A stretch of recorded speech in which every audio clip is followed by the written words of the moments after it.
And then shall they see the Son of Man coming in a cloud with power and great glory.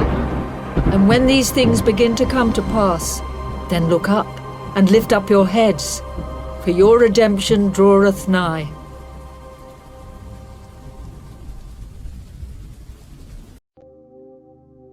Matthew 24.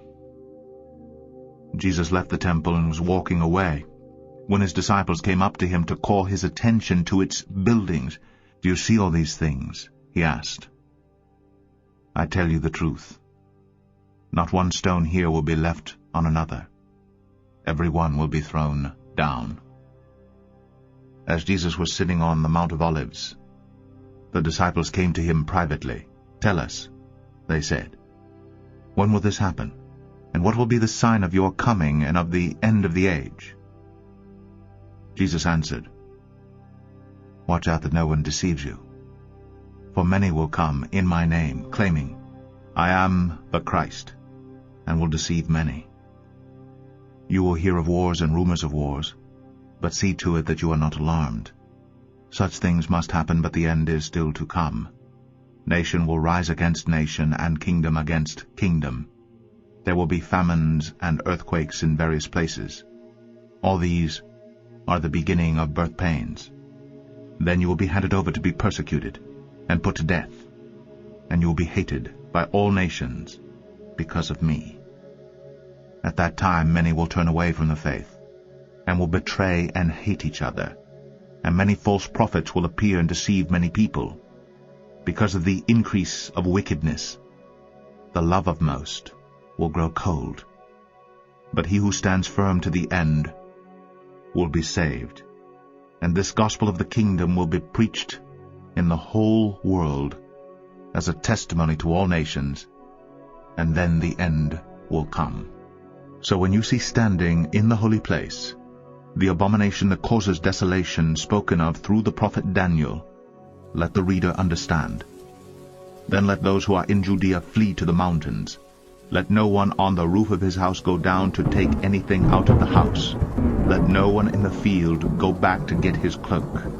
How dreadful it will be in those days for pregnant women and nursing mothers. Pray that your flight will not take place in winter or on the Sabbath, for then there will be great distress, unequaled from the beginning of the world until now, and never to be equaled again. If those days had not been cut short, no one would survive. But for the sake of the elect, those days will be shortened. At that time, if anyone says to you, 'Look, here is the Christ,' or 'There he is,' do not believe it.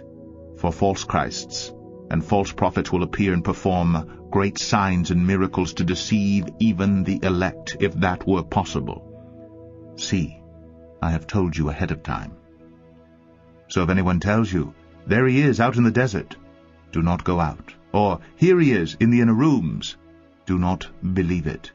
For as lightning that comes from the east is visible even in the west, so will be the coming of the Son of Man. Wherever there is a carcass, there the vultures will gather. Immediately after the distress of those days, the sun will be darkened, and the moon will not give its light. The stars will fall from the sky, and the heavenly bodies will be shaken.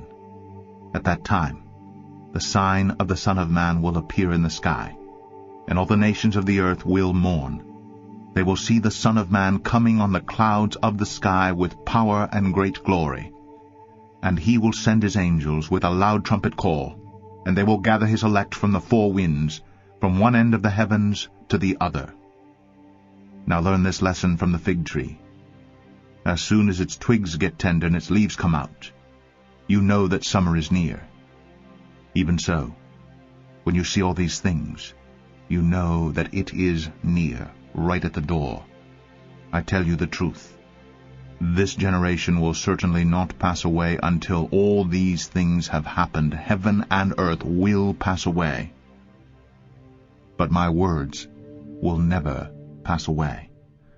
No one knows about that day or hour, not even the angels in heaven nor the Son, but only the Father. As it was in the days of Noah, so it will be at the coming of the Son of Man. For in the days before the flood, people were eating and drinking, marrying and giving in marriage, up to the day Noah entered the ark. and they knew nothing about what would happen until the flood came and took them all away. That is how it will be at the coming of the Son of Man. 2 men will be in the field, one will be taken and the other left. 2 women will be grinding with a handmill, one will be taken and the other left. Therefore keep watch, because you do not know on what day your Lord will come. But understand this: if the owner of the house had known at what time of night the thief was coming, he would have kept watch and would not have let his house be broken into. So you also must be ready, because the Son of Man will come at an hour when you do not expect him.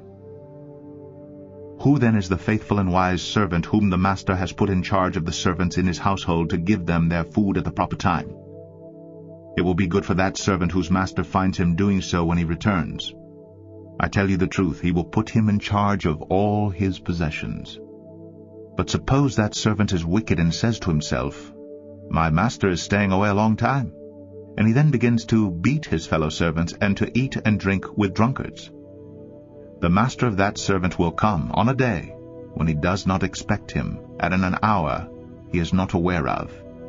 He will cut him to pieces and assign him a place with the hypocrites, where there will be weeping and gnashing of teeth.